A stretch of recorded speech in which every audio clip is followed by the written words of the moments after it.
Hello guys, welcome back to my YouTube channel. For those of you that don't know me, I am Dr. Nobs, a veterinarian living and practicing in South Africa. Welcome to my channel. Please remember to subscribe, click the like button, comment and join the family.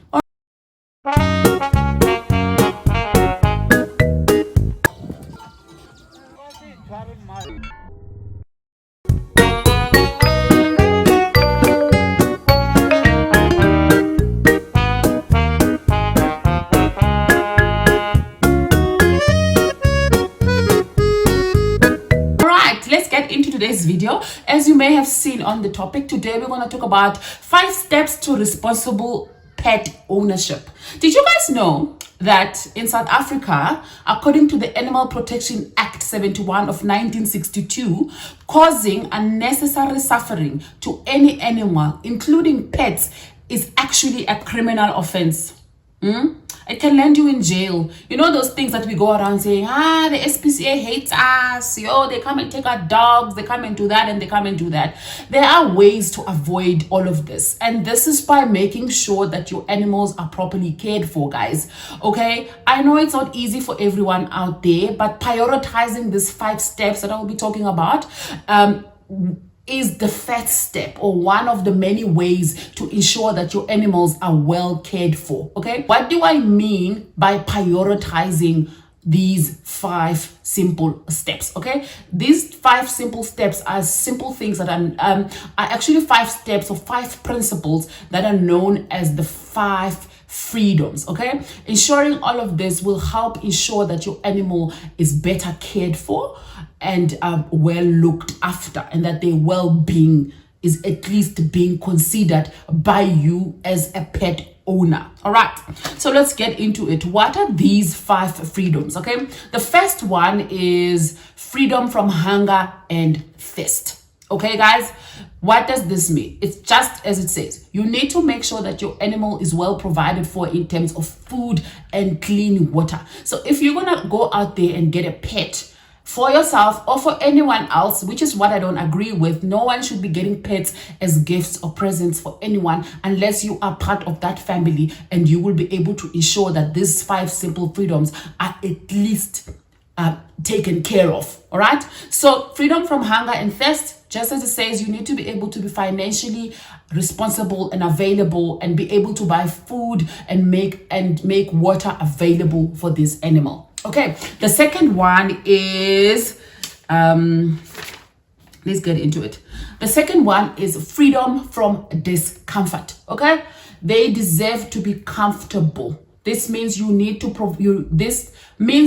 provide comfortable space for them to live at. You need to provide them with a shelter. Okay, you need to provide them with conditions that can protect them from extreme weather conditions. For example, when it rains, when there's lightning and thunderstorms, some dogs are scared of lightning and thunderstorms. They need to be able to go into a safe hiding place. Okay, there was a guy on TikTok who built a very nice house with I think you guys may know him. What is his name? Oh, look at me forgetting his name. He built a house for his family, and on the side he built a house for the doggies. And there's a lot of comments on TikTok and Instagram about how nice that is, and that is it. That's exactly what you need to do. You need to make sure that comfortable living will be provided for this pet before you just go out there and get a pet. Okay, and then the third freedom will be freedom from pain, injury or disease. Okay, what does this mean? This means you need to be having a relationship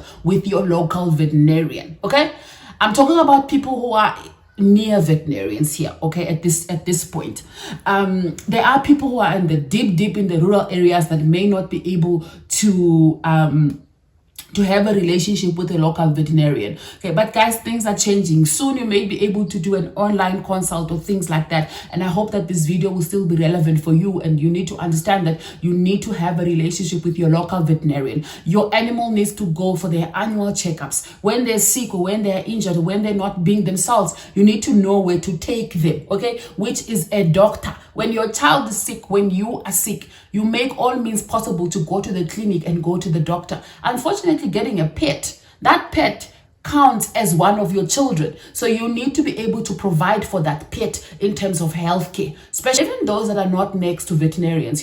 There's a lot of preventative medication for things like making sure they're free from tick and fleas. For example, you can get most of these products online on Take a Lot at the pet shop, something like that, just to make sure they have a comfortable, healthy living. You can make sure you understand and know where your state veterinary office is. Most of them will have the basic primary animal health care vaccinations that you can get for your animal, just to make sure they stay as healthy as they possibly can for as long as they can. All right. And then the fourth one is freedom to express normal behavior. Now, this one is very personal to me. There's this tendency amongst most of us of chaining up dogs. What is that all about? Why are you chaining up Ubobi? If you have a fence, and if you are able to make sure Ubobi stays within your yard and doesn't go outside and bother your neighbors and things like that, why are you chaining up Ubobi? Just imagine someone putting you under bedroom arrest. I won't even say house arrest. It's bedroom arrest. But you are not allowed to go anywhere, but you are just there in your bedroom. How would you feel? Obviously, that's not normal. You wouldn't feel fulfilled as a person. Somebody is taking away a certain part of your freedom, and that's exactly how it feels for Bobby, what danger, and what Blakey. Guys, let's stop chaining them up. Let's allow them to have the freedom to express their normal behavior. Let's let them run around the yard, back and forth, those type of things, because then they feel happy. They feel like, okay, I'm being loved. I'm being allowed to express myself in the best possible way. Okay. And then the fifth one is freedom from fear and distress. I mean, guys, if you come to my house and you say food sec to my dog, no. You and I will not be friends anymore. You understand? Because why are you foot-taking my dog in my house? So your animals should have the freedom from fear and distress, guys. Anything that can cause them fear or be scared or things like that should be taken out of the way. It should not be allowed in your environment. All right, guys. So ensuring to these 5 simple principles can help ensure that our animals live the best life possible, guys. Gone are those days where a dog is just a dog. We're no longer about that, okay, guys? We now know better as people. We know there's people like me where you should take your dogs when they're sick. We know there's people like me who you should ask for advice from if there's something happening with your animal that you don't understand. There's people like the SPCA that can actually lead and help persecute a person who may be causing unnecessary suffering or unnecessary pain to any animal. And by the way, guys, watching your animal be sick and just watching them suffer, it's a form of abuse. You must not do that. It's a form of abuse. And if somebody goes and reports you to the SPCA, then you want to come and say, no, but they are wrong.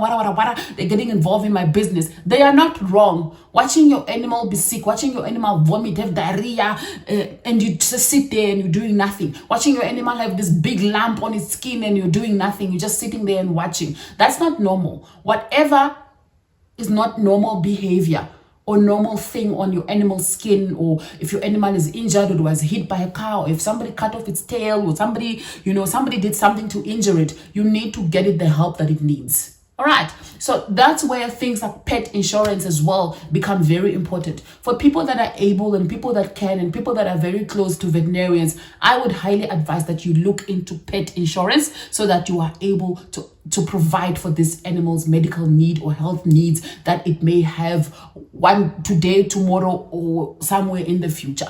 All right, guys, thank you. I hope this video was helpful for someone. If you have some questions, I may not have covered everything, but you can just simply Google the 5 freedoms and you'll be able to read more about what are the 5 freedoms and what do they mean in terms of animal welfare. Remember to subscribe, like, and comment, guys. Let's talk, let's engage. And yeah, if you like this type of content, give this video a thumbs up.